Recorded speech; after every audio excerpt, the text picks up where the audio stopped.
Herzlich willkommen im Englisch nach Maß Info Channel. Heute sprechen wir über falsche Freunde, die eigentlich böse Feinde sind und wie ich die erkennen kann.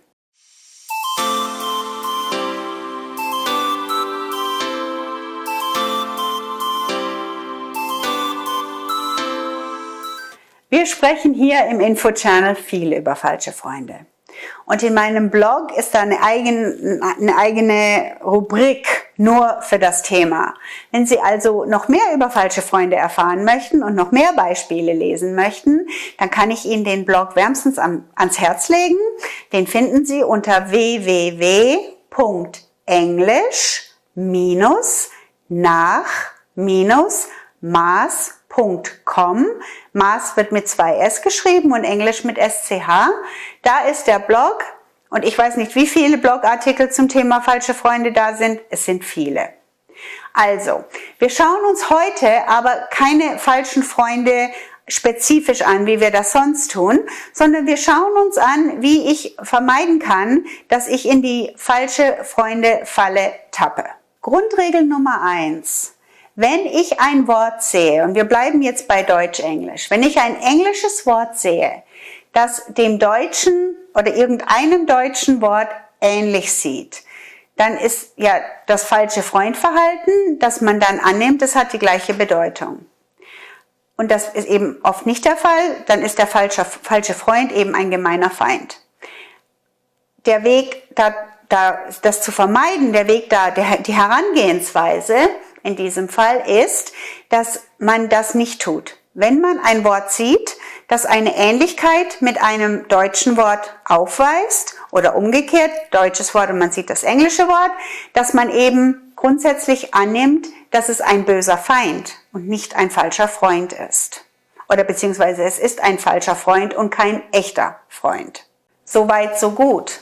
Aber wenn ich das mache, dann lerne ich ja nicht. Und ich möchte ja vielleicht doch wissen, was das für ein Wort ist und was das für eine Bedeutung hat.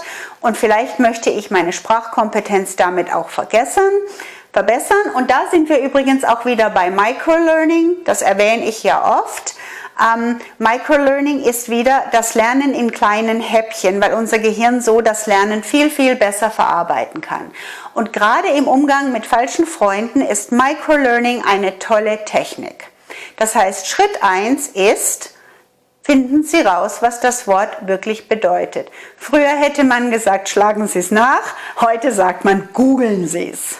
So, und dann googeln Sie dieses Wort und dann steht da die Bedeutung und was machen Sie jetzt damit?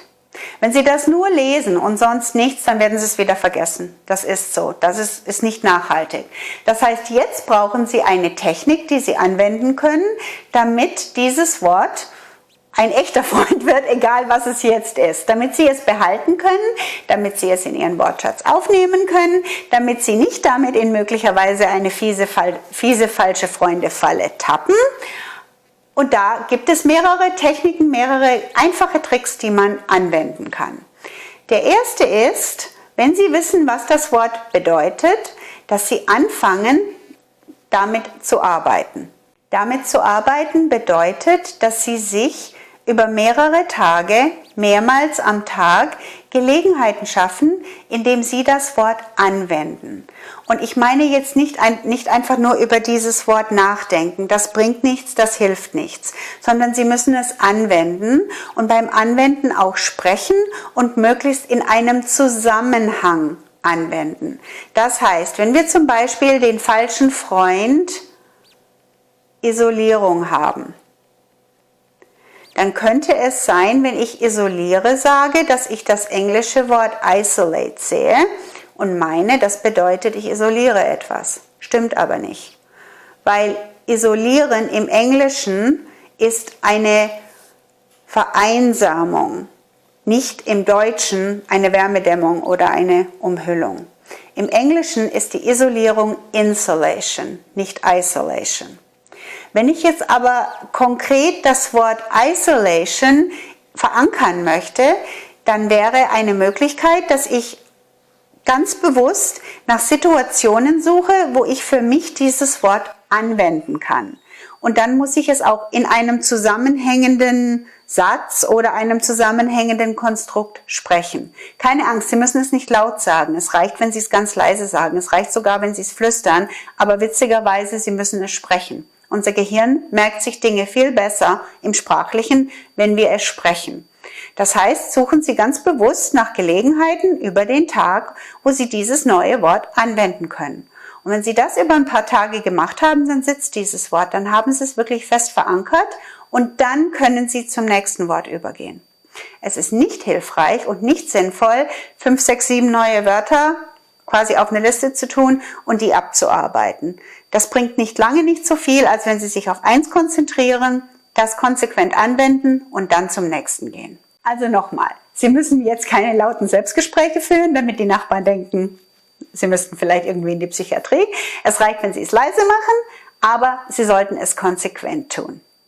So haben Sie nicht nur die falsche Freunde-Falle erfolgreich umschifft, Sie lernen auch noch was dabei. See you next time. I'll be back.